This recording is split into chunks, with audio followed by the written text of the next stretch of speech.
Welcome to grocery haul. Wala nang pa-entro to, diretso na tayo. Ayan, mamimili lang tayo ng mga kailangan sa bahay. So guys, samahan niyo ako sa aking ganap for today. Keep on watching. Sana mag-enjoy kayo sa aking grocery haul today. So, ano lang to guys, konting pasilip lang nito ha. Konting sharing about my life, about sa aking work day. Ito talaga yung mga ganap ko sa buhay. Pag wala yung aking amo, kung tamad siyang mag-grocery, ako po ang mag-grocery. Dahil minsan, may katamaran din. Pero itong mga grocery na to is dagdag na lang to sa bahay. Dahil paubos na siya. At saka kami lang naman kasi din sa bahay. So, ito lang is mga dagdag lang siya. Kasi pag wala na, parang paunti-unti na, bumibili na ako or bumibili na sila. Depende kung tamad yung amo ko. So, ako ang bibili. Kung hindi naman siya tatamarin, siya nang go-grocery. Ang problema nga lang, pag nag-grocery naman, kuha dito, kuha doon. Pagdating dito sa bahay, wala. Yung iba hindi nabibili. Yung iba naman nagdoble-doble. Kaya, yun ang problema. Sayang din. Saka ako din pag nag-grocery, minsan kasama ko yung anak ng amo ko. Parang kabisado ko na, hindi ko na kailangan maglista-lista pa. Kabisado ko na kung wala sa bahay, anong wala sa kusina, anong kailangan sa kusina, anong kailangan sa bahay, ganun. Kasi once talaga, alam mo, pag marami silang pera, kuha lang ng kuha. Parang ako tuloy nagtitipid, hindi naman ako nagbabayad. Diba? Pero at least, diba, nag-iisip tayo na sayang ang pera.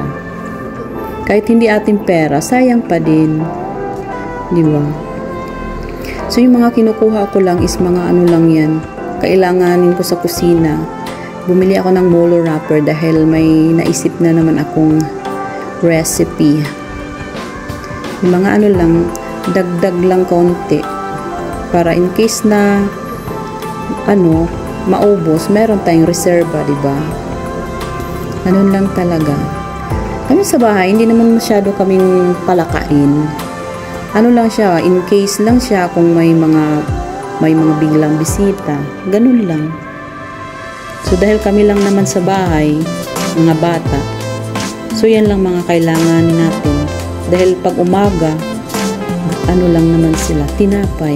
Yan, simple lang. Tapos baon nila sa school, ganun lang kasimple. Ganyan lang ang mga gino-grocery ko. Kasi hindi naman ako namimili ng hindi kailangan. Sayang kasi yung pera, diba? Anong pagbasa nyo dyan, guys? Poki? Poki or Poki? Ano ba? Ano bang pangalan? Bakit kasi ganun yun? Pangalan na yun, diba? Kuha din tayo ng coffee. Sarap ko yung coffee na yan. So, na tayo? Counter. Tapos tayo sa counter. So, ito na yung ating Ayan, pauwi na tayo. Actually, ako lang naman talaga. Kasi ayoko na magpapadrive. Kasi kaya naman hindi naman maramihan yung dala. Pwede lang siyang pwede mabit-bit lang siya. Madali lang. Pero pag sobrang marami na, karton-karton, kailangan na natin ng backup.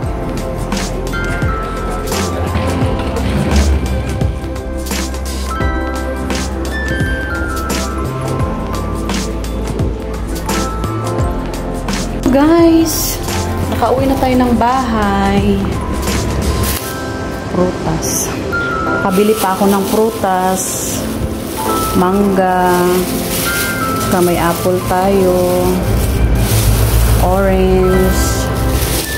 Siyempre may grapes din tayo. Kauwi tayo bumili akong tinapay sa Julie's. Kasi masarap tong tinapay sa Julie's eh. Yan itong mga nabili natin. Saka bumili ako ng pizza sa Is in R. para sa mga bata, merienda. So, yun lang guys.